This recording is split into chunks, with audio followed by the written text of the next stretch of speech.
Hi Sagittarius, thank you so much for joining me today. I hope that you're doing really, really well. And this reading is for any sun, moon, or rising Sagittarius sign.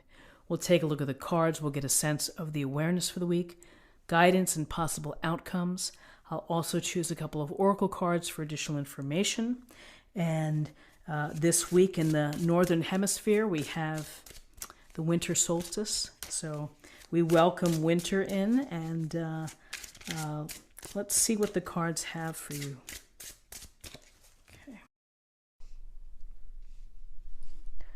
Okay, so we have the Prince of Pentacles in reverse. We have the Ace of Wands, and we have the Nine of Swords. So the Prince of Pentacles, in its upright position, this is a earth sign. It's a lot of organization, a lot of structure, a cautious approach, a lot of planning. Diligent hard work, very focused hard work.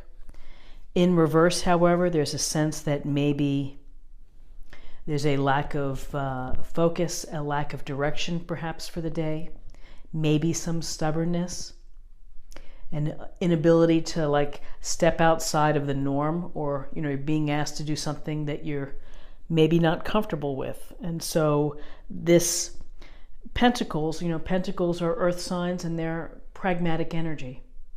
And so Monday could be a day where, you're not very pragmatic, you're not kind of grounded, you're just maybe off in a different direction and just thinking about other things. So that's an interesting energy that this brings, and particularly in relation to this Ace of Wands, because this Ace of Wands is inspiration and fire and being ignited. Look at the wand here. It's it's ignited, it's burning. So there's a sense of passions and enthusiasms that are burning, and this is a real call to be inspired and to create and to start new projects, and really to take your energy and your excitement about these projects and, go with it, go forth. And aces are blessings, opportunities. The universe is giving you a sign. And so maybe this is what is needed in terms of this cautious, maybe stubborn, maybe a new approach perhaps with this Prince of Pentacles in reverse, which this is going to be the driving energy. So with this Ace of Wands, we also have the Nine of Swords. The Nine of Swords is an interesting card because this is a card of being anxious, of feeling apprehensive and worrying. Some may say it's a sense of suffering. It could be sadness, but really, head is in her hand there on the cloud. It's the worry that keeps you up at night, that causes insomnia. How sometimes you replay something that keeps happening over and over. You can't let go of it. And you kind of get trapped in this little envelope of negative thinking. So it's really something bothering you. So this is a curious spread because here you have this marvelous Ace of Wands, which is really go forth and create. And then you have Prince of Pentacles, which is maybe being lack of grounded, lack of direction, and then the worry and losing sleep at night and being maybe concerned about the future.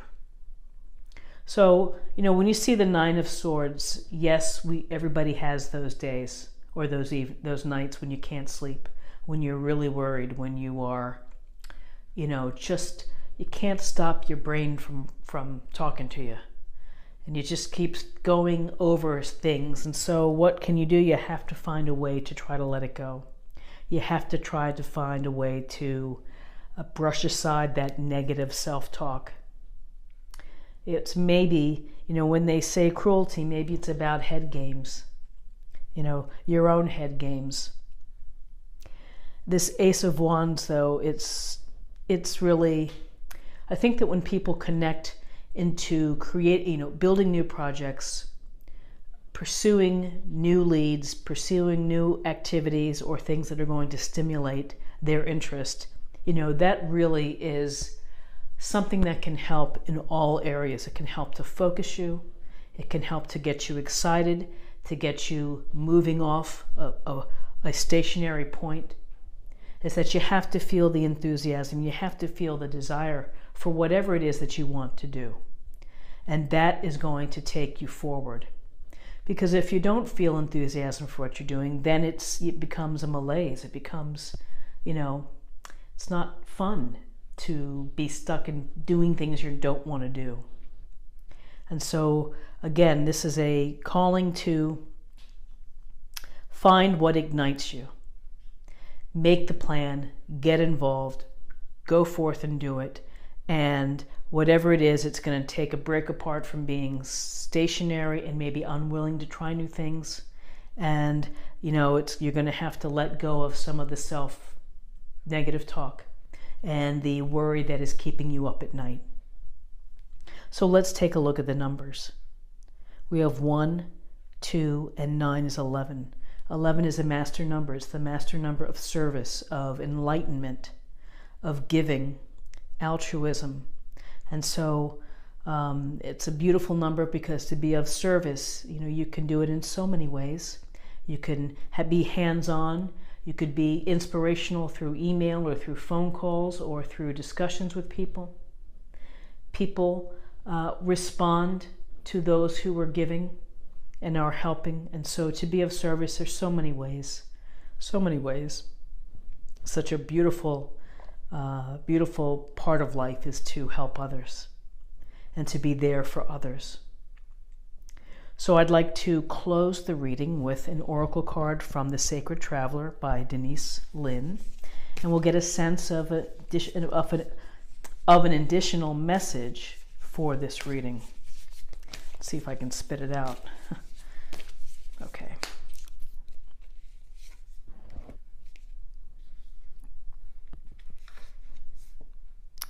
Discovering the truth. You stand in the light of truth. So, you know your own truth. You learn about yourself as you move forward in this journey of life. And the truth sometimes is a challenge, and that sometimes we don't like our own truth and we wish that it were different. But, it is, and we do have the opportunity. We have a clean slate each day, and we have a chance to rebuild situations, to refresh friendships that have maybe fallen apart. But really, if you stand in the truth, and if you let the truth light your way, and if you act from a place of being sincere and of being honest and of seeking your truest desires, then there's not much more you can ask for, because really it's about being honest. It's about being an authentic you. And it's about being truthful in how you interact with people. And so you stand in the light of truth. And so sometimes, again, the truth hurts. And sometimes we learn things about ourselves that we're not comfortable with. But each day is a new day. You have a chance to change that. You have a chance to make it better. And if you're happy, then awesome. Shine your light. People, I think, intrinsically know when they're dealing with someone who comes from an honest and truthful place. So discover your truth, go out there and create, and if you are having trouble sleeping, if you have worries, try to find a way to let them go, or at least to lessen them. I wish you the very best on Monday. I hope you have a great day. If you enjoyed this reading, please like, share, comment, and share on social media. Just you can put it anywhere. And if you're new to the channel, or if you're someone who watches and is not a subscriber, it would be great if you would subscribe. It's a wonderful way for me to see that it's supported and to stay connected as well. So I thank you for your time in watching this, and I hope that you will come back again tomorrow for another daily tarot reading. Take care. Bye-bye.